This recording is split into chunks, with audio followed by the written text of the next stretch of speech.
નમસ્કાર, હું છું કેતલ અને આપ જોઈ રહ્યા છો CB24। ગુજરાતમાં વર્ષે 10મી મે થી 13મી મેની વચ્ચે સિંહોની વસ્તી ગણતરી યોજાવા જઈ રહી છે।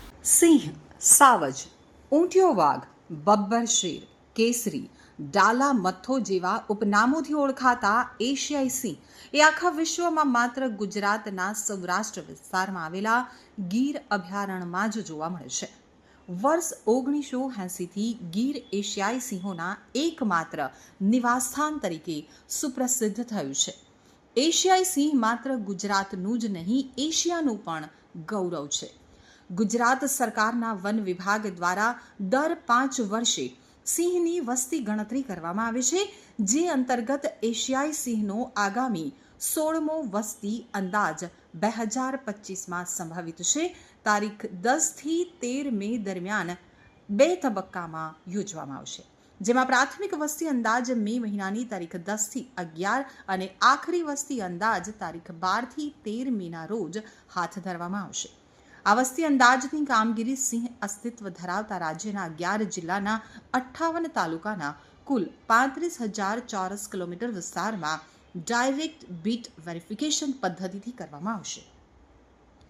મુખ્યમંત્રી ભૂપેન્દ્રભાઈ પટેલના માર્ગદર્શનમાં તેમજ વન પર્યાવરણ મંત્રી મુળુભાઈ બેરા તથા રાજ્યમંત્રી મુકેશ પટેલના નેતૃત્વમાં વન વિભાગ દ્વારા નિયમિત રીતે કરવામાં આવતી સિંહની વસ્તી અંદાજની કામગીરી, મૂલ્યાંકન અને સંરક્ષણના પરિણામે રાજ્યમાં ઉત્તરોત્તર સિંહની વસ્તીમાં વધારો થઈ રહ્યો છે। તો રાજ્યમાં સૌ પ્રથમ વર્ષ 1936માં સિંહ વસ્તી ગણતરી યોજાઈ હતી।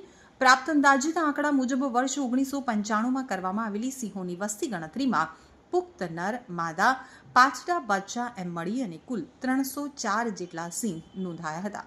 તે જ રીતે વર્ષ 2001માં કુલ 327, વર્ષ 2005માં કુલ 359, વર્ષ 2010માં કુલ 411, તો વર્ષ 2015માં કુલ 523 અને છેલ્લે વર્ષ 2020માં કુલ 674 જેટલા સિંહોની વસ્તી નોંધાયેલી છે। એશિયાઈ સિંહોની વસ્તી અંદાજ માટે ડાયરેક્ટ બીટ વેરિફિકેશન ખૂબ જ ઉપયોગી પદ્ધતિ છે। આ પદ્ધતિથી આંકડાકીય વિશ્લેષણ અને અમલીકરણમાં સરળતાના લીધે લગભગ 100% ચોકસાઈ મળે છે, તેમજ માનક ભૂલનો અવકાશ લગભગ શૂન્ય રહે છે। 3 દાયકા કરતાં પણ વધુ સમયથી અમલી આ પદ્ધતિ જંગલો, ઘાસના મેદાનો, દરિયાકાંઠાના વિસ્તારો, રેવન્યુ વિસ્તારોમાં અસરકારક અને અનુકૂળ રીતે કામ કરે છે। સમગ્ર વિસ્તારને રિજિયન, ઝોન, સબઝોન જેવા શ્રેણીબદ્ધ એકમોમાં વિભાજિત કરી અને રિજનલ, ઝોનલ અને સબઝોનલ અધિકારીઓ, ગણતરીકારો, મદદનીશ ગણતરીકારો, નિરીક્ષકો સહિત લગભગ 3000 જેટલા સ્વયંસેવકો દ્વારા સિંહોની વસ્તી ગણતરી કરવામાં આવશે। તેમની સિંહોની નોંધ અને ચકાસણી કરવા માટે નિયત પત્રકો અને તેમના સોંપાયેલા વિસ્તારોના નકશા આપવામાં આવશે। આ પત્રકોમાં અવલોકનો, સમય, હિલચાલની દિશા, લિંગ, ઉંમર, શરીર પરના કોઈ અન્ય ઓળખ ચિહ્નો, GPS લોકેશન, ગ્રુપ કમ્પોઝિશન વગેરે વિગતો નોંધવામાં આવશે।